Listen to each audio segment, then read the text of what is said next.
The first thing to do is to set your oven to preheat at 350 degrees. As the oven warms up, grab a large mixing bowl and combine drained pineapple chunks and crushed pineapple. In a separate bowl, mix together a cup of granulated sugar and 6 tablespoons of all-purpose flour. This sweet concoction is then added to the pineapple, stirring until well combined. The next step takes us to the savory side of things. Gently fold in 2 cups of shredded sharp cheddar cheese until it's evenly distributed throughout the mixture. Once your sweet and savory blend is ready, pour it into a greased 9x 13-inch baking dish. In a medium bowl, combine a cup of crushed Ritz crackers with a half cup of melted unsalted butter.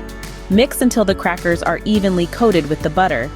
This buttery crumb mix is then sprinkled evenly over the top of the pineapple and cheese mixture, creating a delightful crunchy topping. With everything assembled, it's time to bake.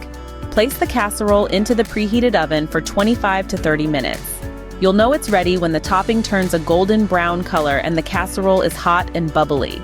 Let it cool slightly before serving up this tantalizing blend of sweet pineapple and savory cheese, topped with a buttery, crunchy topping. Please let me know in the comments below how this recipe turned out for you. As always, the recipe is in the description. Don't forget to subscribe and help Magnolia Moon reach 1,000 subscribers.